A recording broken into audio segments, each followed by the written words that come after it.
একটি বিমান 36,000 ফুট উচ্চতায় উঠছে। ককপিটে পাইলটের গলা কেটে দেওয়া হয়েছে এবং 29 বছর বয়সী এক ব্যক্তি তার হাতে ছুরি নিয়ে কো পাইলটের আসনে বসে আছেন। পুরো ককপিটে শুধু রক্ত দেখা যাচ্ছে।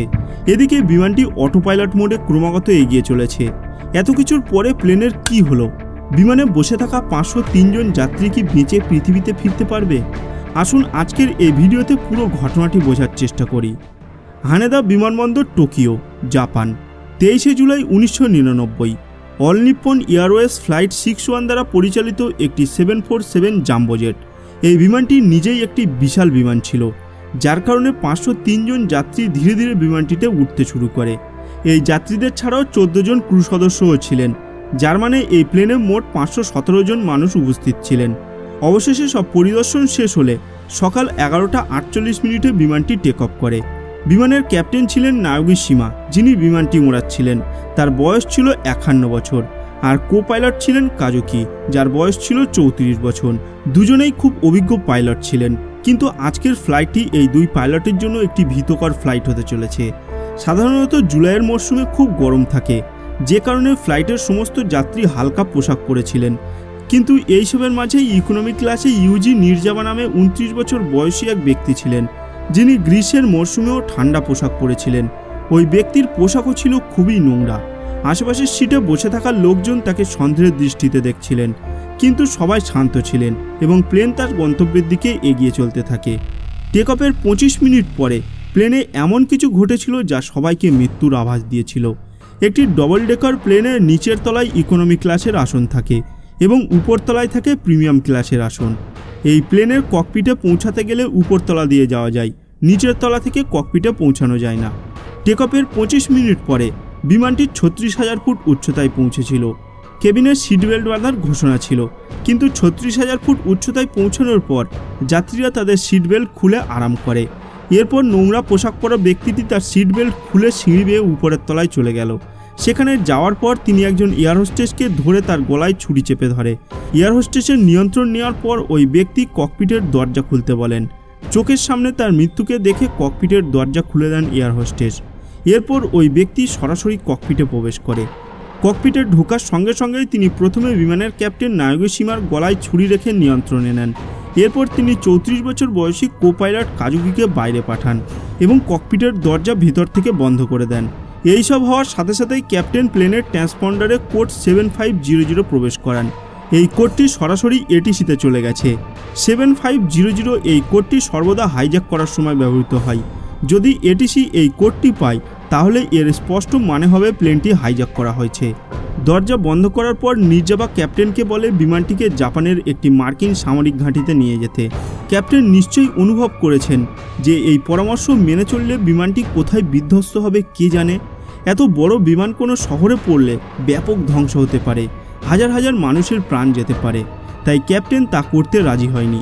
পাইলট অস্বীকার করার পরেও এই ব্যক্তি তাকে এটি করতে বাধ্য করতে থাকে। লোকটি ক্যাপ্টেনের ঘাড়ে ছুরি রেখে তাকে হত্যার হুমকি দেয়, কিন্তু ক্যাপ্টেনের উপর এসবের কোনো প্রভাব পড়েনি।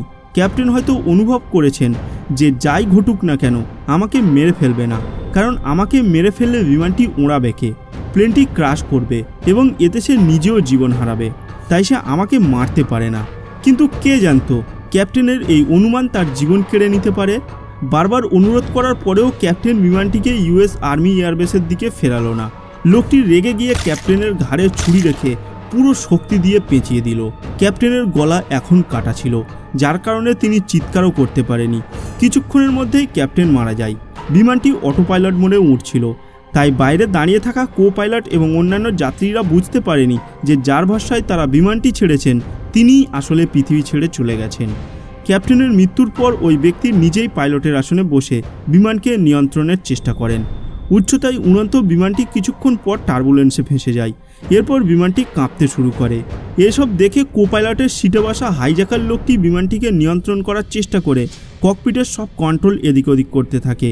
এই কর্মকাণ্ডের ফলে বিমানের নোজ নিচের দিকে হয়ে যায় এবং বিমানটি দ্রুত তার উচ্চতা হারাতে থাকে। এত কিছুর পর বাইরে দাঁড়িয়ে থাকা কো পাইলট বুঝতে পারলেন ককপিটে কিছু একটা ভুল হয়েছে। পরিস্থিতি বুঝে কো পাইলট বিমানে থাকা যাত্রীদের কাছে সাহায্য চান। বিমানে বসে থাকা শক্তপোক্ত যাত্রীদের ডেকে পুরো পরিস্থিতি বুঝিয়ে দেন। এরপর সবাই মিলে ককপিটের ভেতরে যাওয়ার সিদ্ধান্ত নেন। কো পাইলট ককপিটের দরজা খোলার চেষ্টা করলেও ককপিটের দরজা ভেতর থেকে বন্ধ ছিল। সবাই মিলে দরজার তালা ভাঙল। এই লোকেরা ককপিটে প্রবেশ করার সাথে সাথেই তারা যে দৃশ্য দেখেছিল তা তাদের আত্মাকে কাঁপিয়ে দিয়েছিল। ভয় ও আতঙ্কের এই সময়টা জীবনকে ভীষণভাবে আঘাত করেছিল। সবাই মিলে প্রথমে পাগল হাইজ্যাকারকে নিয়ন্ত্রণ করে বেঁধে ককপিট থেকে বের করে আনে। এতক্ষণে প্লেনটা অনেক দূর নেমে এসেছে। পরিস্থিতি নিয়ন্ত্রণে আনতে কো পাইলট সঙ্গে সঙ্গে নিজের আসনে বসেন এবং ধীরে ধীরে বিমানটিকে নিয়ন্ত্রণে আনেন। এরপর কো পাইলট তৎক্ষণিক রেডিও কলের মাধ্যমে এটিসিকে জানান এবং বলেন যে আমরা জরুরি অবতরণের জন্য বিমানবন্দরে আসছি। পরিস্থিতি বুঝে এটিসি অবিলম্বে জরুরি অবতরণের অনুমতি দেন। বিমানবন্দরে জরুরি অবস্থা জারি করা হয়। যে কোনো ধরনের অপ্রীতিকর ঘটনা এড়াতে ফায়ার সার্ভিস এবং অ্যাম্বুলেন্স গাড়ি রানওয়ের দুপাশে দাঁড় করিয়ে রাখা হয়েছে। রানওয়ে খালি করা হয়েছে। সমস্ত ফ্লাইট বাতিল করা হয়েছে। উদ্দেশ্য একটাই, নিরাপদে ফ্লাইট 61কে অবতরণ করা। কিছুক্ষণ পর বিমানটি হেনেদা বিমানবন্দরে অবতরণ করে। অবতরণের পরপরই চিকিৎসকদের একটি দল সেখানে পৌঁছালেও ততক্ষণে ক্যাপ্টেনের মৃত্যু হয়। একই সঙ্গে জাপানের পুলিশ ওই ব্যক্তিকে গ্রেপ্তার করে তদন্ত শুরু করে।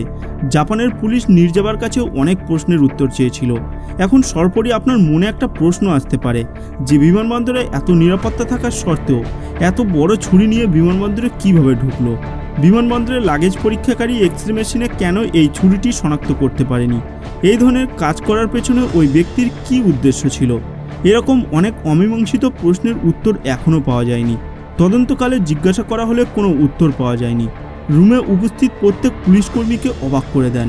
আসলে বিমানবন্দর এবং বিমানের নিরাপত্তাকে তখন এতটা গুরুত্ব দেওয়া হয়নি যতটা আজকের দিনে দেওয়া হয়।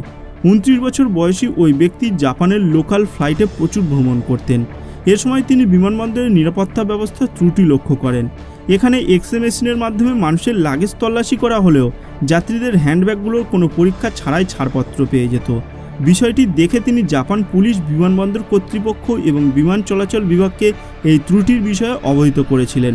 কিন্তু তার সত্ত্বেও এই গাফিলতির কোনো সমাধান করা হয়নি। অনেক চেষ্টার পরেও কোনো উন্নতি হয়নি। তাই তার মাথায় একটি ভয়ঙ্কর পরিকল্পনা আসে। তিনি একটি বিমান ছিনতাই করার পরিকল্পনা করেছিলেন। তিনি বেশ কয়েকটি স্থানীয় ফ্লাইটের টিকিট কিনেছিলেন এবং সেই সমস্ত ফ্লাইটে তার সাথে একটি হ্যান্ডব্যাগ বহন করেছিলেন। তিনি এই হ্যান্ডব্যাগে একটি ধারালো ছুরি রেখেছিলেন। তার পরিকল্পনা অনুযায়ী সব কিছু ঠিকঠাক চলছিল। তার লাগেজ চেক করা হতো, কিন্তু হ্যান্ডব্যাগে ছুরি ছিল। কোনো চেকিং ছাড়াই বিমানের ভেতরে ঢুকতে দেওয়া হতো। তিনি যখন দেখেন যে তিনি আরামে ছুরিটি বহন করতে পারেন, তখন তিনি হামলা চালানোর পরিকল্পনা করেন। দুর্ঘটনার আগের দিন তিনি বেশ কয়েকটি স্থানীয় ফ্লাইটের টিকিট কিনেছিলেন, যাতে একটি ফ্লাইট মিস করলে তিনি অন্য ফ্লাইট ধরতে পারেন। এই সময় তার বাবা মা তার হ্যান্ডব্যাগে সব টিকিট দেখতে পান এবং তারা আরও লক্ষ্য করেন যে হ্যান্ডব্যাগে একটি লুকানো ছুরি বহন করছে। এরপর তার মা বাবা তাকে ফ্লাইটে যেতে বাধা দেয়, কিন্তু সে থামার ছিল না। পরদিন আবার টিকিট কিনলেন। এবার তিনি ছুরি ভর্তি হ্যান্ডব্যাগ নিয়ে ফ্লাইটে প্রবেশ করলেন এবং তার পরিকল্পনা বাস্তবায়ন করলেন। তার পরিবারের সদস্যদের বক্তব্য থেকে জানা যায়, ছোটবেলা থেকেই প্লেন ভিডিও গেম খেলতেন তিনি। টোকিওর র্যাম্বো ব্রিজের নিচে প্লেনটি পাড়ি দিয়ে তিনি নিজেই বিমানটি উড়িয়ে সারা বিশ্বকে চমকে দিতে চেয়েছিলেন। কিন্তু তাকে বিমান ওড়ানোর সুযোগ কে দেবে? কেউ না। তাই তিনি বেআইনিভাবে বিমান ওড়ানোর পরিকল্পনা করেন। এত বড় সাইকো কিভাবে হতে পারে? তার এই সব ধরনের বক্তব্যে পুলিশ বিস্মিত। তার মানসিক অবস্থা ভালো ছিল না বলেও জানিয়েছেন তার পরিবারের সদস্যরা। পরে তার বেশ কিছু মেডিকেল টেস্টও করা হয়, যা প্রমাণ করে তার মানসিক সমস্যা ছিল। তিনি প্রায়শই এমন জাতীয় ওষুধ খেতেন যার পর তিনি নিজেই নিজের উপর নিয়ন্ত্রণ হারিয়ে ফেলতেন। দুর্ঘটনার 4 বছর পর 2004 সালে জাপানের একটি আদালতে তাকে যাবজ্জীবন কারাদণ্ড দেওয়া হয়।